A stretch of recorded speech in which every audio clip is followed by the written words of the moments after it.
unusual it is to have people with the guts to present themselves in person as intersex people and tell their stories, how important that is. So I give you Alex McCorry and Mugsie Pike. Alex, you want to go first? I don't care. Alex. Go for it. I'd offer. Okay, my story, I'll try to be brief. I tend to talk a lot. I have to give the qualifiers that I was abused a lot as a child and I am an alcoholic, and I can't separate those things out of my story. They're very basic to it. My parents were ill-equipped to have children in general. They were really ill-equipped to deal with me. When I was born, the doctors told my mother I was a boy, and shortly thereafter they changed their minds and told her I was a girl. Now, my mother always told me that story. I don't know why. When I pressed for any details, she'd change the subject, leave the room, whatever, so that's pretty much all I know. I don't know, how much they were involved in it, how much they were told, how much the doctors even knew. This was a very small farm community. But yeah, it was just, beyond that, it was not talked about. So I don't know if people got it, Alex, so what happened to you? What did the doctor do to you? I'll get there. Oh, sorry. But, I always wondered why, and I always knew, that something was different. I remember always thinking, but the doctor was right the first time, why did he change his mind? And my mother, being very narrow-minded still to this day, was very intent on making me a girl. I really sucked at it. I fought tooth and nail. I did everything I could to get my hair cut short, to wear jeans in the 70s when that was not a thing girls, especially little girls, were allowed to do. I was like the first girl to wear jeans to elementary school. I got called a boy all the time. I loved it. Unfortunately, puberty hit. And for various reasons, I started drinking when I was 12, so puberty sucked. I don't have a lot of memories of it. I was outed in junior high and was severely bullied for the rest of my school life. I went to the same school, kindergarten through 12th grade, so there was no getting away from it. There was no changing schools at high school and starting over.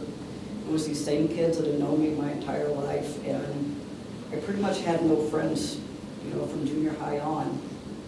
So when some of the things developed differently, I didn't have anybody to discuss this with. I knew that when I got hair on my legs, it went all the way up to my waist. And, my mother didn't teach me much. My sister taught me about shaving my legs and told me to shave up to my knees, so I did. And then my mother saw me in a swimsuit and you have hair there, it needs to be shaved. And I didn't just really consciously realize that I was the only girl in school that had to shave all the way up, and I didn't understand, this whole idea. I hear about waxing and I'm like, how in the hell do you wax the back of your own leg? Because I didn't realize other people didn't have to do that. And, so that was high school. Coming out in what little lesbian community there was, and this was, very much at the tail end of the feminist movement, and I was told by, all the lesbians around me, the older ones, that, if I would mention feeling like I'm a guy, no, you're just a lesbian, it's okay, you don't want to go to the other side. Don't want to be one of them. And you can't betray your sisters that way and everything. So, and by that time I'd heard of people, having gender reassignment, and I remember looking through the standards of care, and you had to, live as a man for 2 years before they would give you any medical help, and so I was very poor. I was still very isolated in that little rural town, and it's like, there's no way I can do that. First off, my family will disown me, and I don't know if I can deal with that. Well, you know, years passed, I finally made my way to Chicago, and I got sober here. And so, once I got sober, I finally had to really start dealing with all this crap from my childhood, and spent the first 5 years just really in intense therapy, in and out of psych hospitals, because I couldn't drink all this stuff away anymore. And I know I mentioned the gender issues a few times with the therapist, and she sent me to a wonderful group called Gender Works here in Chicago. That's for female-born, male-identified people. I went a few times and I ran. I just wasn't ready. And so a few years later, it came up again. You know, this time I was ready. And actually, I didn't bring it up on purpose. I just kind of accidentally told my therapist that I was the wrong gender. And I was trying to just tell her I was clueless, and instead so as a child, she told me how she was impressed that, you know, I remained such a tomboy in spite of all the abuse I got because of it. And I told her that at the time I hadn't realized that I could just pretend to be a girl and that would have made things better. And I didn't understand why I had the wrong body parts, and thought maybe if I acted enough like a boy, my body would get the hint and grow the right parts. And of course her response was, "Are you telling me you're transgender?" And I'm like, I didn't mean to, but I think I just did. But you know, it was a good thing, and you know, we talked about it, and right off the bat I changed my name. I still hadn't really decided for sure what I was going to do, but I knew I always hated my really feminine name. I wanted a name that would not automatically indicate a gender. I picked Alex. It's not short for anything, it's Alex. So, you know, my name doesn't give away my gender, and I like that. You know, it's not gender specific. People can assume whatever they want, and they do. I didn't, you know, my body didn't grow. I didn't develop hips like most women. I developed shoulders. My mother and my sister are all the same size. And I couldn't wear their blouses because they were too tight in the shoulders. I'd rip them out. My shoulders were broader than theirs. And I couldn't wear their pants because they looked like clown pants because I had no hips to fill them out. And so I was already wearing men's clothes because they fit better, they were more comfortable, they were more me.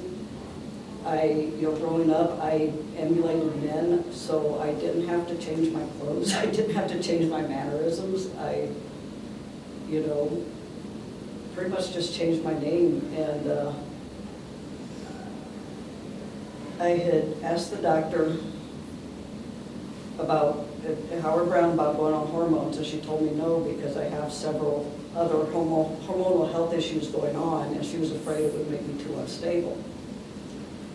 And then I just got to a point where I was so sick with basic, say female problems, and she was going to put me on estrogen, and my mind was just screaming, that's the wrong one, that's the wrong one. And finally I said, can we just try a low dose of testosterone and see what happens? So we did, and with the very low dose that she assured me would not cause any changes, and I started transition like almost overnight. And that was almost 4 years ago. I haven't had to be hospitalized since then. I haven't harmed myself since then. I mean, it was like just overnight flipping the switch, and all the depression went away. Not that I haven't had a few hard times since then, but so in that, I started transitioning right away. That was another clue that something was just not quite right with me. I was seeing an endocrinologist at the time. I talked to her. She basically patted me on the head and said, "You're trans, it's okay."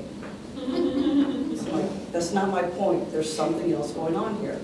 So I found another endocrinologist who basically did the same thing. I found the third endocrinologist. She says, "Oh, you have congenital adrenal hyperplasia. I'll do the test for you." And she did the test, and in the meantime, I had met Ronnie and heard her talk, and she had told me the same thing. And so I'm doing all this research, and I'm reading how, you know, the different symptoms and how they were taking the babies and cutting off the clit, basically. And I'm just horrified, and I'm thinking, I can't believe they're doing this to anybody. And the more I thought about it, the more it made sense. And the few times in my life I've been brave enough to talk to a doctor and say there's no sensation there, and they tell me, oh, it's all in your head, it's all psychological. And since then, I was able to see a world-class urologist who examined me and said, yes, they operated on you.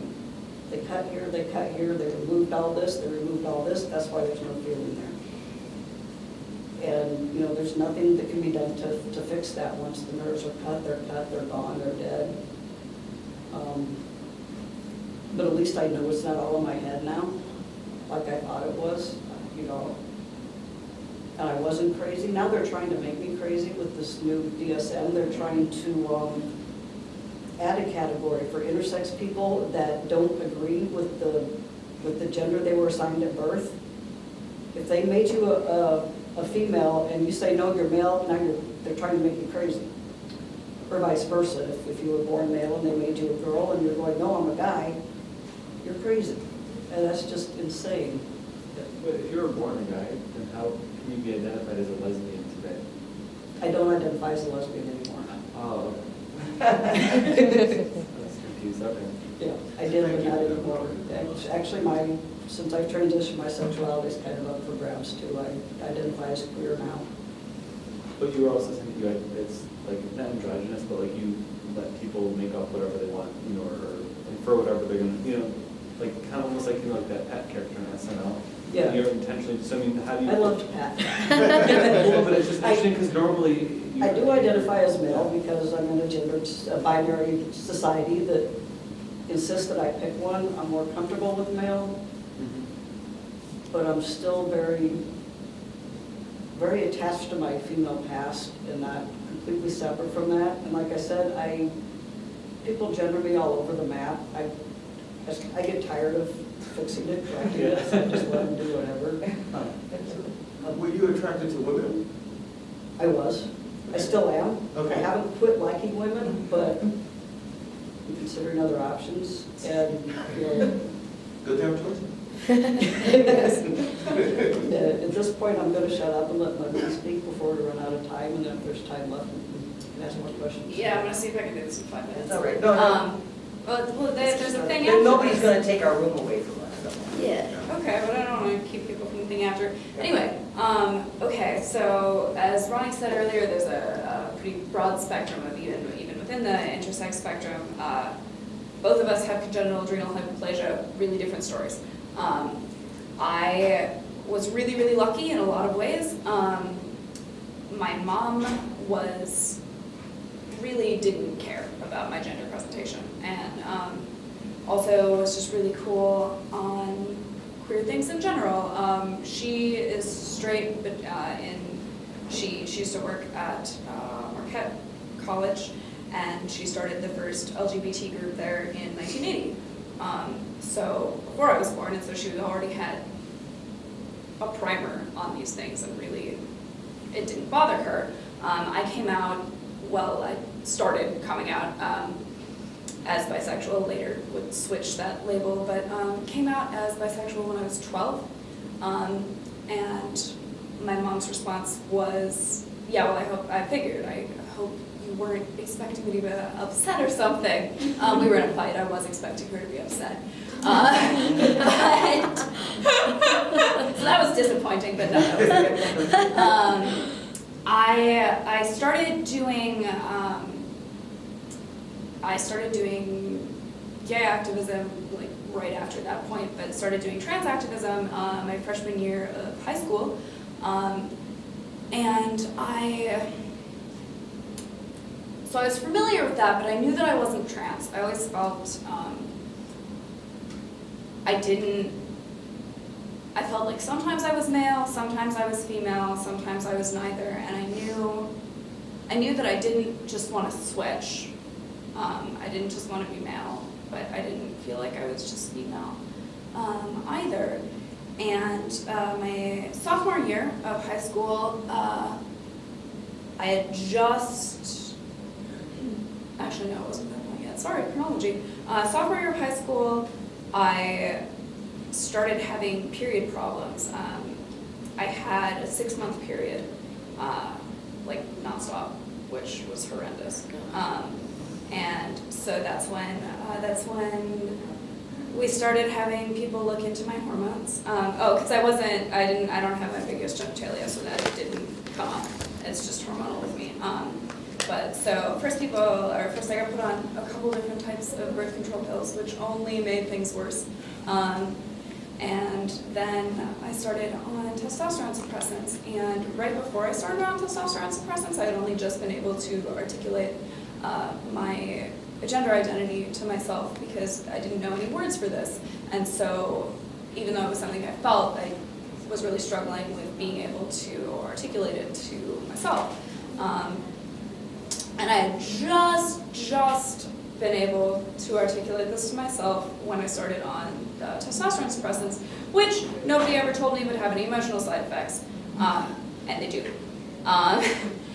And that was really kind of devastating to me because my sense of self changed, and my body changed dramatically. Like I dropped 60 pounds in a year without changing exercise or how I ate or anything, and like my hair changed and everything.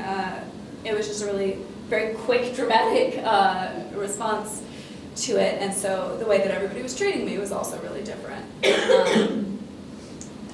And it was never assumed that this wouldn't be a thing that I would want, and so it was never anything that was talked about.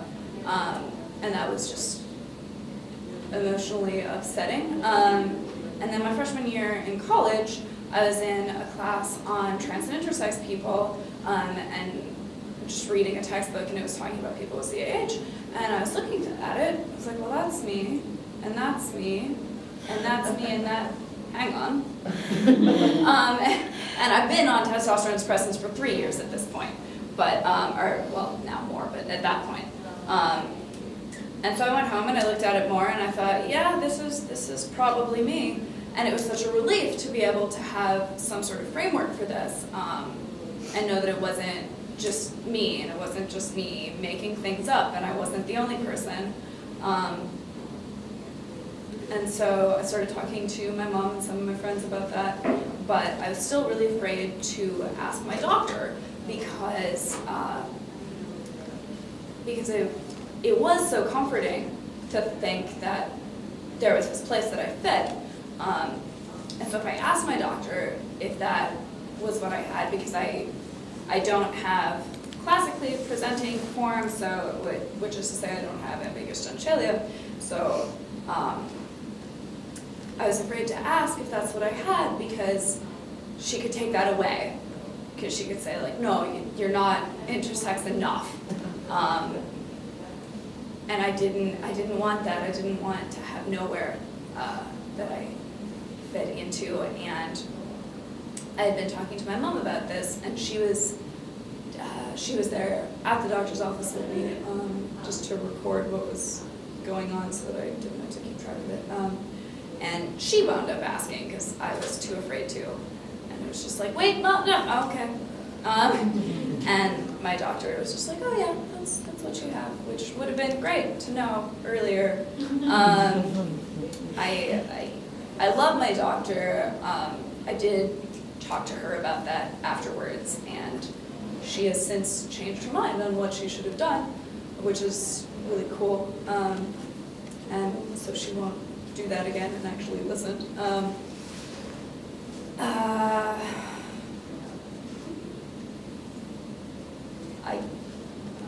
Well, we're past the time, and that's the gist of it. Continue. Oh, I don't know what to do next from that. Or I guess knowing that was the first step, but I still hadn't met any other intersex people.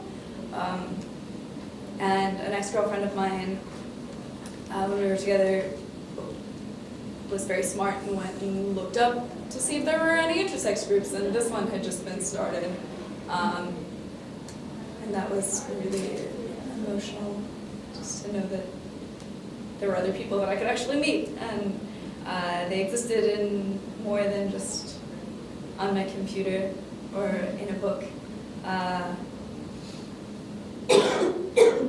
think that's the broad strokes version of that. Let me know if there's any questions.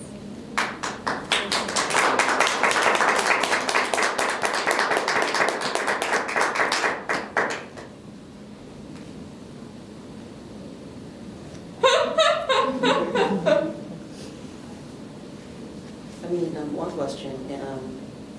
I guess first off, apologies for being late. I had to go on and come back.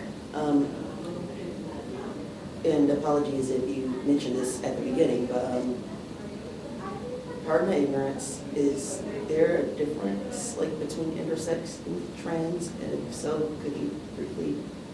I mean, I don't, yeah. I'm gonna send you a link to the PowerPoint Yeah, first of all. you missed the whole explanation. Makes sense, cool. It's intersex winds up being more of, I guess in general, it's more. Intersex people are physically easily different from identified. standard males or females. Transsexual people have standard male or female anatomy and physiology, but have a sensibility that's the opposite of Yeah. what you would expect. But intersex people are actually physically not standard male or female. Gotcha. Makes sense. You mentioned like different hormonal cues that kind of, so I mean, if you go to your doctor's office today and say, can you test me to see if I'm I mean, is there a way that they can? Yeah, I mean, that's why I was on testosterone suppressants in the first place, But I because mean, is they it something that measured my they do, or I levels. mean, you specifically, because of your knowledge, background, your mom, and all this kind of stuff, knew how to direct them? I didn't know how to direct them, but You didn't? I was on my period for 6 months, so they knew that something was up hormonally. So going back to your explanation of the difference, so it's not just the genitalia difference, you can have a hormonal difference, and the genitalia Yeah. can be So you can perceived be, normal. for example, you could be XY with testes, making testosterone, but the testosterone doesn't work because the receptor, the gene that codes for that has changed. And you got And female so genitalia. they would look completely female.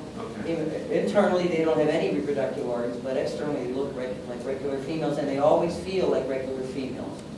But there was a time when doctors, if they had discovered that these individuals had testes, oh, no, you must be living as a man. I mean, When you stand here, though, they may have no clearly defined sexual. some features. have none. Like a It all Ken doll? depends, like for Is Chloe that what Cole. you mean, like a Ken doll? That's right. Some may never, yes. At all? Yeah. That was gonna be my next question, was like the mechanism for like what causes it. You missed the whole talk. I'll give you a link to a PowerPoint that explains it all. Do your families have any, I mean, are they totally accepting of this all now? I mean, your mom sounds like she was siblings or parents, or? I don't have any siblings. Oh, no. My dad doesn't get it, but doesn't care. And my mom is, God, just like the best ally I could ever ask for. Mugsie's very lucky. Yeah. Yeah, my mother's still very narrow-minded and religious and all that nice crap, and I'm going to hell. Right. And the So doctors time's keep over. catering to the parents. Instead of treating the baby like it's the patient, they actually treat the parents like the parents are the patient. And care more about the patient's wishes. She's making a little bit of progress, like at Christmas, she would put both Alex and my old name on presents. She has yet to actually say Alex, but my brother and sister have been great. They were both like, so what's different? My brother's younger than me, and he's like, that's who taught me how to play ball, shoot a gun, ride a bike. It's always been my big brother. This really isn't a big change. Do you find it hard though, dating? And just to explain the back, once you get the first one discussing the background, is it? Difficult enough, I've only dated one person in the last 8 years. And some of that has to do with the trauma in my background also. I've just been like really not ready to get back out there yet. I need to, if you have any referrals. I have a long list of things that people need to be okay with before I'll bother with them as well. So, yeah, that winds up being being on the list is like, I'm genderqueer and I'm intersex. If you can't deal with that, go away. I guess my question is a little bit more broad. I mean, in cases like yourselves, you often, you don't even have a choice really on the types of issues that you have in telling and whether or not to tell your physician. And I guess I wanted to know is like how you come to find the physicians that you find who turn out being, I mean, it sounds like there's some trial and error involved. I guess, is it word of mouth or? I lucked out in a lot of ways, but also in that way. There's a ton of people running around who are intersex who don't know it. So how They've often, had surgery and they don't even realize that, for example. A lot of people have been lied to. Some people find out inadvertently, and others never find out. There could be, and some people in this room could be intersex and you don't know it. And many intersex cases are never diagnosed. How could they be disordered? People live their whole lives and never. I actually have yet to find a doctor that really knows how to treat me. They know how to treat diabetes, they know how to treat thyroid Right. disorders, which I have, all because of the condition. But especially since I'm now on testosterone, there's nothing for them to go on. I mean, I go to Howard Brown, they're extremely sympathetic, but they're really guessing just as much as anybody else. you know, You have to Yeah, understand, all the I'd medical second that. records I were would second destroyed that. or falsified, okay, for these people. And Yeah, it's like and the there's irony is that the doctors have, by erasing intersex people, have created a real medical dilemma. The subsequent doctors don't even know they're dealing with an intersex person. And as you saw, intersex people have their own physiology in each and every cell. It means their health concerns are, they have their own special health concerns that the medical community is completely ignoring. Because I've been in healthcare for 25 years, and I'm a gay man, and I have never heard of this. That just shows you how Yeah. much they hushed it up. But how do we train physicians, though, to identify this? Because there are obviously some sympathetic physicians out there, and I'm a sympathetic healthcare worker, but I have never heard of it. So how do we train physicians to even understand Well, it? I would say Germany is setting a very good example. Let's look to them. What did they do? And, What's different? I'll be probably posting some stuff on my blog, but, including that Interesting record. stories. Thank you for sharing. Thank you. Yeah, thank you. Yeah, thank you guys for Can coming. you, and can you imagine gay people if we had never found each other? Right. That's where intersex people are right now. Yeah. They have to find each other to even know who they are. And so it's like, Yeah. we're still in the stages of getting society to acknowledge it. Exactly. Yeah. Exactly. There was a time when we were all invisible too, in secrecy and shame. And that's where they're at now. Because it's such a close link to transgender people, so I was really Well, confused with. until- Yes and no, yes and no. I mean, there are some intersex people that escaped and didn't get, carved up and so forth. But the ones that have been lied to often wind up in trans groups and discovering later that they're really intersex. But the trans people are better organized. And there are no groups for intersex people yet, except a fledgling organization. It's in this brochure. And that said, because I was actually talking to someone about this earlier today, and they had a friend who just had a kid who falls under that. If you guys encounter anybody